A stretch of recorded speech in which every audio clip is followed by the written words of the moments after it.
আজ পবিত্র শুক্রবারের দিন কিছু এতিম ছেলেদের এবং মিলাদ পড়ানোর জন্য তবরক রান্না করা হচ্ছে। এই যে দেখতে পাচ্ছেন। আসসালামু আলাইকুম, সবাই কেমন আছেন? আশা করি সবাই ভালো আছেন। আমাদের পরিবার থেকে সিদ্ধান্ত নিয়েছি যে কিছু এতিম ছেলেদের এবং মিলাদের জন্য তবরক রান্না করার জন্যে। আর অনুষ্ঠানটি করা হচ্ছে আমাদের গ্রামের বাড়িতে। আপনারা দেখতে পাচ্ছেন যে আমি বাগানের ভিতরে রান্না করার আয়োজন করেছি। আমাদের চাচা খুব সুন্দর রাঁধতে পারে।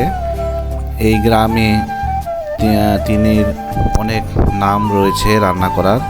দেখতে পাচ্ছেন তিনি অসাধারণভাবে কি সুন্দরভাবে মশলাগুলো দিয়ে দিল এবং রান্না করা শুরু হয়ে গেল। দেখতে পাচ্ছেন এই যে এখানে কাঁচামরিচ রয়েছে, এখানে চাউল রয়েছে, এখানে ডাল রয়েছে, অন্যান্য আরও সামগ্রী রয়েছে। এই যে দেখতে পাচ্ছেন এখানে মাংসের মাংস যে রয়েছে, এই যে মাংস এগুলো কিছুক্ষণ পরে সেখানে ঢালা হবে।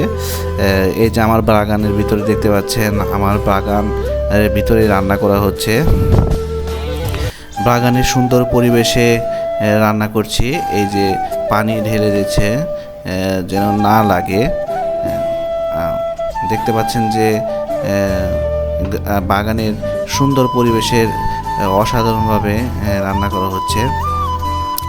এই যে আমার ছেলেও খুব ব্যস্ত, সেও লাকড়ি এনে দিচ্ছে। আমার ছেলে এই যে পানির জন্য সে গিয়েছে, দেখেন কলসি থেকে সে পানি নিয়ে সেখানে নিয়ে যাবে।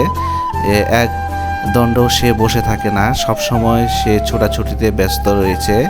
এই যে দেখেন আমি ক্যামেরা ধরছি, আমার দিকে তাকাচ্ছে আমার বাবাটা। আমিও ব্যস্ত রয়েছি। এই যে আমিও গরম ছিল অত্যাধিক, এই জন্য খালি গায়ে কাজ করছিলাম। এই আমার বাবা বসে রয়েছে বাগানের ভিতরে। দেখতে পাচ্ছেন যে রান্না করা প্রায় শেষের দিকে। এখন এই আমাদের মুরব্বী চাচা রান্না করছে, আমি একটু ক্যামেরা বন্দি হলাম, সেলফি আকারে ক্যামেরা বন্দি হচ্ছি। দেখতে পাচ্ছেন খুব অত্যাধিক গরম, সেজন্য খালি গায়ে রয়েছি গরমের কারণে। তো এই যে আমি ছাদ থেকে একটু ভিডিও করলাম, ছাদ থেকে কেমন লাগে সেজন্য ছাদ থেকে একটু ভিডিও করে দেখছি। প্রায় রান্নার শেষের দিকে এখন। এই মাংসগুলো এখন ঢেলে দেওয়া হবে। দেখতে পাচ্ছেন এখনই হয়ে যাবে। এই যে বিরিয়ানি হয়ে গিয়েছে। আমরা কিছু প্যাকেট করেছি দেখে এখানে বিরিয়ানি একটু শর্ট করেছে।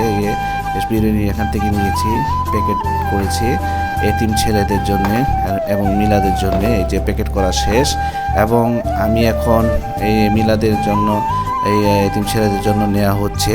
এই যে আমি গ্রামের ছেলে দুটাকে ডেকে নিয়ে যাচ্ছি, আমিও সাথে রয়েছি। এই যে আমিও সাথে রয়েছি, যাচ্ছি। তো বন্ধুরা, আমার ভিডিওটি কেমন লাগলো সবাই কমেন্টের মাধ্যমে জানাবেন। সবাইকে অসংখ্য ধন্যবাদ জানিয়ে শেষ করছি এখানেই।